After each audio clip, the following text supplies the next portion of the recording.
Greetings and salutations, ladies and gentlemen, and welcome once again to the Storyteller's Corner. I'm your host, Joshua T. Calkins-Treworgy, also known as Byron Assidious. Today we're going to be continuing the presentation of a Metroid fanfiction, Captured, as written and read by yours truly. We continue now with part 3. Molly looked through the clear force wall between the observation room and the medical treatment bay as the ship's medical officer, Jarek, came rolling through the doorway from his patient. The robot had a pair of triangular tread bases for locomotion, but from their squared base on up he appeared to be modeled after a human being, albeit one with smooth, shiny metallic surfaces and no visible mouth or nose. The fact that he had only 2 slashes on the side of his head for audio input also left Molly feeling a little off about the robot, whose legs had more personality than his head. Still, she thought, at least he has a fully functional personality AI. "So, Doc, how's our patient?" she asked, arms folded over her chest. "She is in remarkable physical condition, given the weapon Hammer used on her," Jarek responded in a clean, cultured voice. "Her vital signs are all within acceptable ranges, even above those one might have expected." "What do you mean, Jarek?" "When last we were in First Earth Federation space, about 2 years back, I took the opportunity to download some new medical data to our systems," the medical robot said, rolling through the dark, blue-paneled chamber toward a flat wall loaded with hollow touch displays and panels, several of them displaying data readouts on Iran in the adjoining room. Molly shivered a little as she strode alongside him, and reminded herself to have Wrench program the medical bay to increase internal temperature whenever an organic was in the area. Jarek might not need heat, but the rest of the crew did. The robot tapped one of the screens and cycled through several directories, finally pulling up a listing on 2 screens above it. The left screen showed a woman who could well have been related to Samus, with the same strangely colored hair and eyes, but older, narrower in frame. The right-hand panel showed several text boxes and images that could be called up for instant viewing in tiny thumbnails. "This is Corin Trowlett, a citizen of First Earth and a volunteer for the initial Sestri experiments conducted there," said Jarek. He tapped the picture of Trowlett, and beside her image appeared a photo of a man, grizzled but smiling, looking the proper roguish sort. "And this is Billy William Aran. They are Samus's parents, according to the records I was able to download. Both are deceased," said the robot, swiping the screen clear to display medical reports on both parents. "So too is the original designer of the program that resulted in the Sestri subspecies. However, though they all have passed, there is still plenty of information available about Samus from the program's records." "How did you get those?" Molly asked, eyebrow raised. "I did what I had to, ma'am," the robot replied vaguely, his tone implying that it might not be polite to explore further. "This," he continued, expanding the secondary panel to take up 1/4 of the wall, "is the result. I thought we might end up running into a Miss Aran at some point, given our collective vocation as members of the criminal element, Captain. So I procured every bit of information that was available in the First Earth Federation's medical archives."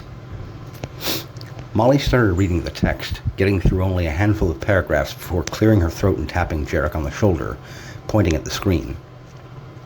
"Does that say Metroid DNA? That's confirmed?" "Indeed, ma'am," said the robot, folding his arms over the silver cylinder of his torso unit with a scrape. "Thankfully, there are none of those hellish things in this system, or we'd already likely be overrun by them. They have an unknown means of calling out to one another when they're in danger. We're hardly equipped to fight such beasts." "You're telling me," Molly said with a shudder. She read on, grunting a minute later. "Is this right?" she asked, pointing to another line in the medical timeline on display. "It is, ma'am. Like the Chozo who raised her, and with whom she also shares a sliver of genetic code, it seems that, given enough time and opportunity to heal, Miss Aran can regrow entire limbs and organs if they are destroyed. Don't get me wrong, ma'am. She can bleed to death, asphyxiate, be burned to a ruddy little pile of ashes and mush, or stub her toe with the best of them. She's not immortal by any means." Then how come nobody's been able to kill her so far? Molly groused. Maybe Wrench was right. We should have just kept flying. On the contrary, Captain, said Jarek. There are several organizations who would pay a pretty penny for the delivery of Miss Aran, alive and intact, to their bases of operations, said the robot doc, tapping another contact panel. This one expanded to show several messages from prospective buyers, all racing against one another to submit the biggest bid to claim the rights to having Samus Aran in their custody. Whoa. Doc, I gotta say, that's impressive work, said Molly with a glint of credits in her eyes and greed smearing her face with a smile. She scanned the offers until a sudden noise behind them made her yip and jump toward the panel wall, wheeling toward the source of the noise. Samus Aran, wearing only a patient's medical gown, stood with her clenched fist against the force field window of the treatment chamber, brows knitted sternly, jaw clenched as she glowered at the wrecking crew captain and medical robot. Make her be damned, Molly rasped, wide-eyed as she took a couple of tentative steps toward the force window. The gown did nothing to hide Aran's figure, which Molly would have pegged squarely as, quote, bombshell, even with the weirdly neon green irises and the strangely colored hair, grown almost down to her waist. Samus Aran was a beautiful woman. But a beautiful woman with one hell of body count, Molly reminded herself. Remember, she takes a lot of corpses in to exchange for cash, too. Aran's fist slowly lowered from the force window, and she carefully rotated her head around, seeming to take in her surroundings. Can she hear us? Molly whispered to Jarek. Not right now. I have the audio suppressor activated. Turn it off. I want a word with our guest, said Molly. Jarek rolled over to the control panel and flipped 2 switches. Molly stepped back beside the robot, hands clasped behind her back, taking a solid stance as she faced the Sestry bounty hunter. Hello, Miss Aran. How are you feeling? Samus made no sign that she heard the captain of the wrecking crew, merely tilting her head slightly to one side, eyes narrowing further. Can you hear me? A slight nod. Good. You are on board my vessel, the Dozer. Molly Mash, Aran said abruptly, head returning to a neutral position, her eyes evening out, half-lidded as if she were bored or, more likely, unimpressed. Presumed leader of the wrecking crew criminal syndicate, 6'3", age 31, human, born on Callus II, daughter of Jacob and Eleanor Mash. Divorced 10 years after a brief 2-year marriage, which concluded when your ex-husband Terrence discovered you'd been funneling funds from his construction company to your own private account.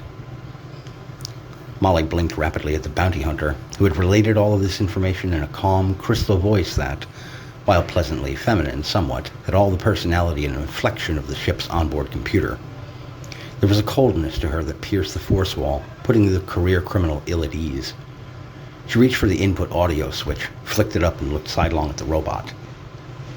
How much pressure can the force window and door take before malfunction? Molly asked quietly. It would require approximately 4.5 tons of focal point force to disrupt either, Jarek answered. That's almost twice the amount of energy that Rivet can generate with a rear kick, Captain. I believe we're more than adequately protected from Miss Aran. Molly nodded and flicked the input switch back down. So you know my background, Aran, she said to the bounty hunter, facing her once again. I imagine plenty of bounty hunters do. Tell me, what's the going price on me and my boys these days? Your value is variable, Aran responded, taking one long step back from the force window. You yourself are valued at 10,000 credits alive on most standard contracts, 7,500 dead on a select few, for instance. Your head of security, Rivet, is valued at 7,000 credits alive, 5,500 dead. It depends on which member of your crew you refer to. As for your foot soldiers, they are only valued at 800 credits alive, 300 dead. Samus looked up toward the ceiling of the medical treatment chamber, seeming to fixate on something overhead. Only one member of your organization offers no payment at all if turned in dead, being Kimberly Wells, also known as Wrench. There is only one contract available for her, from her sister, who wishes her safe return to Arcosis in the Second Earth system. Once again, the delivery of this information from Samus had almost no inflection, no sense of humanity. Molly flicked the input switch off and squared herself to Jarek. Find out what she was doing out in this section of space, who she was in a scrap with. Relay anything she gives you and a report as soon as you can." She turned then and left, stalking out of the medical bay, leaving the tread-mounted robot and Sestri bounty hunter alone, staring at one another through the force window. Samus's eyes shifted toward the sliding door leading out to one of the ship's corridors, and when it closed behind Molly, she aimed them at the robot. "Well then," she said, with the barest hint of a grin forming on her lips, "what shall we discuss?" Thus concludes Part 3 of Captured, a Metroid fanfiction tale written and read by yours truly. Ladies and gentlemen, thank you for tuning in. Thank you for listening. I hope that you take care of yourselves, and as always, keep reading.